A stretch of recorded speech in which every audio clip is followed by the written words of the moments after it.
Oke, sekarang video ini saya record hari Sabtu ya, tanggal 15 Februari jam 7 pagi ya.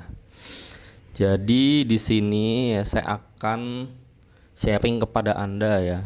Kan ini lagi hot banget nih saham PAK.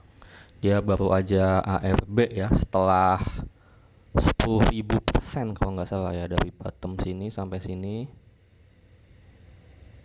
Oh enggak 9.200% ya. Tapi kalau sampai bawah sini ya 10.000. Oh 12.000% ya. Jadi setelah naik 12.000%, bottom from top ya, dia akhirnya memulai fase ARB berjilidnya ya.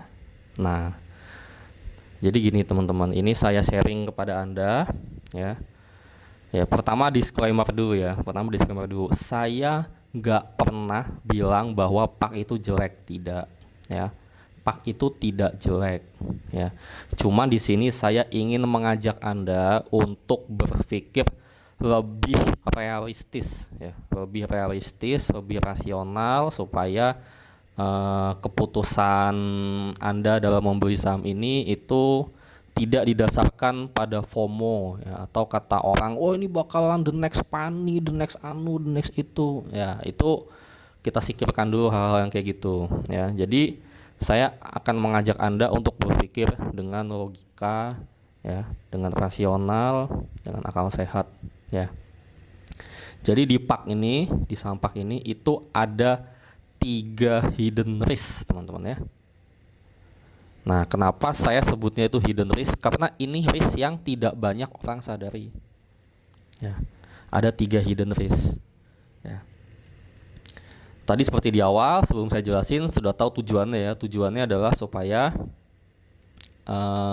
Anda ya lebih cermat lah, lebih cermat ketika memutuskan untuk membeli saham ini. Gitu. Nah, 2 hidden risk, kan ini ada 3 hidden risk. Yang 2 itu tidak saya share secara publik seperti ini ya. Saya hanya akan share satu saja, satu hidden risk yang menurut saya semua orang yang pingin beli saham PAK itu harus tahu ya. Yang pertama adalah ya, Anda sadar nggak ya, bahwa ada banyak sekali orang yang masuk ke dalam saham PAK itu lewat warannya teman-teman ya. Lewat sini nih, lewat PAKW ya. Nah, PAKW itu harga tebusnya itu di 350 ya. Dan di sini sesuai dengan keterbukaan informasi ya, terakhir ini hari terakhir penebusan waran ya. Itu sisa waran PAKW ya, sudah tinggal sisa 1,747012. Ini bukan lot ya teman. Ini lembar saham ya, lembar saham. Jadi kalau mau jadi lot ini harus dibagi 100 dulu. Nah, kalau kita lihat di prospektus ya, total saham PAKW itu ada 61.600.000 lembar ya. Jadi kalau mau dijadiin lot dibagi 100 ya, sama dengan 616.000 lot ya. 616.000 lot ya. Ini banyak teman-teman ya. 616.000 lot itu banyak. Tolong cross check ya, saya benar atau enggak, atau 61 juta atau 61.600. Nah, seperti itu. Sisanya ya, sisanya itu 1747 ya. Sisanya sisa waran yang belum ditebus di hari terakhir penebusannya itu tinggal sisa 1747 berapa tadi? 1747012 ya, 012 lembar saham ya. Berarti kalau dibagi 100 tinggal sisa 17.000 lot. Segini. Benar ya? Ya, jadi dari 616.000 lot ya, Itu tinggal sisa 17.470 lot. Ya, berarti ada 600.000 lot orang menebus Pakuaran di harga 350 ya. Jadi average orang-orang ini bukan average orang-orang yang masuk ke dalam Pak lewat Pakwe ya, itu ada sekitar, ya ini saya lagi males hitung nih, goblok-goblokan aja lah ya, 616 dikurang 17 berarti ya 600 ribuan lah, kita anggap 600 ribu kurang dikit ya, 599.000 lot Pak di harga 350 ya. Itu saat ini ada 599.000 lot Pak harga 350. Sekarang harganya 2430 ya. Kalau 350 di sini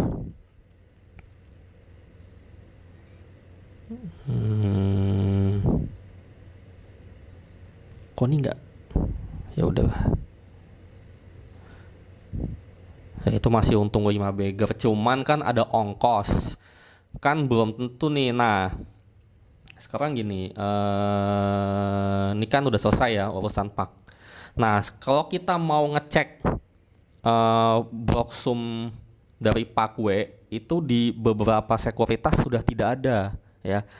Saya coba ngecek pakai sekuritas di IPOT nggak bisa, pakai di MG juga sudah nggak ada ya. Jadi kalau saham sudah angus begini itu biasa ditiadakan dari sekuritas. Nah, ini saya pakai bantuan Neo BDM untuk ngelihat blok sum Pakwe ya. Jadi siapa sih yang punya barang yang penebusnya si Pakwe ini itu siapa aja. Nah, sayangnya di Neo BDM itu hanya bisa 1 tahun terakhir aja ya. Jadi nggak apa-apa lah. Ini kan mulai rally itu 21 Oktober. Ini hanya bisa tarik data 1 tahun ke belakang dari 15 Februari ya, nggak apa-apa lah dari sini. Nah, kita lihat. Yang punya banyak barang tuh MG, SQ, LG, CP, XC, Nah, ini jadi di Pak itu ya, itu ada bukan satu orang sih. Ya, itu ada XC dapat jackpot di sana ya, baik di Paknya maupun di Pak W-nya juga. Itu dapat jackpot dia. Dia punya harga rendah banget ya. 167.281 ya. Ada seorang XC yang punya lebih dari 100.000 lot dengan buy average waran 21. Jadi kalau dia nebus 350 waran ditambah 21, average itu sekitar 372 lah ya. Jadi ada seorang XC itu punya lebih dari 100.000 lot Pak di harga 370-an. Terus kita lihat MG ya, ada MG ini juga pegang 66.000 lot, average-nya 204. Berarti ini kan jadi ongkos dia, berarti tambah 350 sekitar ya 555 ya. Jadi ada MG di sini itu average 555. Sekitar sini nih, kok nggak bisa diginiin sih? Nah, bisa deh ya. Ada MG yang punya barang di average 555. Ini dengan asumsi dia nebus waran ya. Dan menurut saya dia pasti tebus waran gitu. Jadi rata-rata orang tuh pegang harga seginian lah, 550-an pemegang waran. Nah, sekarang ada pertanyaan lagi nih. Oh Pak, jangan-jangan ini waran Pak ditebus sama bandar, sama pengendali sebelumnya. Nah, ini kan banyak asumsi seperti ini. Ini kan seperti ini asumsi. Kita harus buktikan asumsi ini benar atau tidak ya. Caranya kita lihat ini. Jadi ininya Pak. Ininya tuh registrasi. Nah, ini saya udah pilih-pilihin ya. Jadi Pak itu ini dia mulai diambil alihnya ya, mulai di backdoornya itu tanggal 24 Oktober 2024 ya. Nah, di sini saya udah ngambilin ya. Jadi laporan registrasi per 31 Oktober 2024 ya. Jadi sudah setelah di backdoor nih. Kita bisa lihat di sini ini pengendali sebelumnya ya, PT Star Magnum itu sudah 0, kemudian Ini si CNGR Eco Energy sudah dapat barang. Nah, sekarang kita lihat ya, dari mulai pertama kali di backdoor ya sampai warannya angus, itu ada nggak pemegang saham sebelumnya yang ikut menebus waran. Nah, tujuannya kita lihat ini tuh untuk itu. Ada nggak apakah waran ini semuanya ditebus retail atau memang ditebus oleh si pengendali sebelumnya nih, kan gitu. Sekarang kita lihat ya. Denny Winoto sebelum backdoor dia pegang 230,459. Sampai warannya angus dia masih pegang 230,459. Tetap ya, barangnya tetap. Terus PT Benson Capital dia setelah backdoor pegang 94,198,500. 94,198,500 cocok. Berarti PT Benson tidak menebus waran. Ya, ini JJF udah 0, Hendrik udah 0. Nah, ini ada lagi nih, Christian Anderson sisa 10,759. Christian Anderson 10,759 cocok. Berarti tidak ikut nebus. Michael Gewart udah 0, ini udah 0, sisanya ke energi. Nah, berarti ini waran ya 616.000 lot waran itu tidak dipegang oleh afiliasi ya. Ini semuanya murni ditebus ya oleh partisipan market ya, saya sebutnya ya, dalam hal ini disebut retail. Dan ya ini floating di market nih 616.000 lot. Ya, ini risk pertama yang tidak banyak orang tahu. Dan ingat-ingat ya, Anda harus ingat-ingat orang yang menebus ini ya, kalau kita kesampingkan ongkosnya aja ya, ongkos tebusnya itu sama dengan harga pakwenya. Kalau kita kesampingkan ongkos tebusnya, berarti di portofolio mereka punya pak harga 350 ya. Terus atas dasar apa Anda mau membeli saham ini di harga 2.400? Itu logikanya di mana gitu. Waktu Anda beli saham ini tuh apa yang Anda pikirkan? Anda memikirkan ini enggak ya? Nah, ini namanya risk, namanya resiko ya. Kalau dia turun ya dekat-dekat harga 500 nih, tadi kan ada MG tuh, FOS-nya 555. Nah, itu saya baru mau lah. Bukan. Jadi saham itu kan supply and demand ya. Kita harus lihat dulu nih, ini pemegang saham yang besar dia punya barang di harga berapa. Nah, di situ bisa jadikan acuan. Apalagi sekarang yang keluar baru CP ya kan. Ini MG-nya belum keluar. Nanti CP habis MG. Itu CP, MG, YJ, YB. Dia selalu dapat antrian pertama ya. Saya aja yang pakai MG itu nggak selalu dapat antrian pertama, guys. Ya, jadi untuk dapat antrian pertama itu bukan cuma kita harus pakai sekuritas cepat kayak MG, kayak CP, kayak OD, kayak YB, tidak. Itu kita juga harus jadi ada kastanya lagi ya. Jadi kalau ada MG lain yang pegang barang banyak, misalnya 50.000 lot ke atas gitu ya, itu dia yang didahulukan. Ya, kalau kita cuma pegang 1.000 lot ya kita tidak dapat antrian pertama meskipun jamnya 9.00 tapi tidak di antrian pertama. Kayak gitu. Ya, ini bukan nebar fear ya teman-teman. Saya bukan nebar fear kepada yang sudah beli, tidak. Ini saya hanya mengajak Anda untuk berpikir rasional ya, bahwa ada loh, bahwa ini sebagai mayoritas orang tuh sebenarnya pegang barang di harga berapa. Nah, kayak gitu.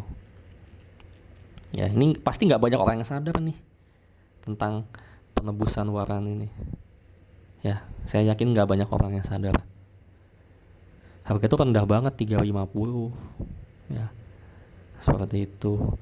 Terus nah, untuk risk yang kedua dan yang ketiga ini paling saya cuma bisa kasih kisi-kisinya aja ya. Kisi-kisi untuk hidden risk yang kedua itu perihal market cap ya teman-teman.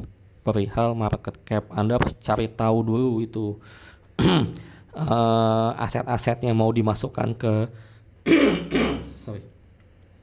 asetnya mau dimasukkan ke dalam pak itu kira-kira berapa triliun nilainya. Nah, itu lebih advance ya, lebih advance. Saya nggak bisa kasih tahu di sini. Tapi itu akan saya beberkan secara lengkap di workshop webinar jejak bandar ya. Itu tentang market cap. Dan yang ketiga itu adalah nanti pada saat dia mulai right issue ya. Hidden risk yang ketiga itu. Seperti itu. Ini satu aja yang teman-teman perlu ketahui yang saya share secara free ya kepada semua orang. Ya, Anda harus aware dengan ini. Ini bukan tebar fear, ini fakta teman-teman ya. Ini fakta. Datanya loh ada ya. Ini datanya ada. Ini fakta. Saya kasih tahu Anda. Ya.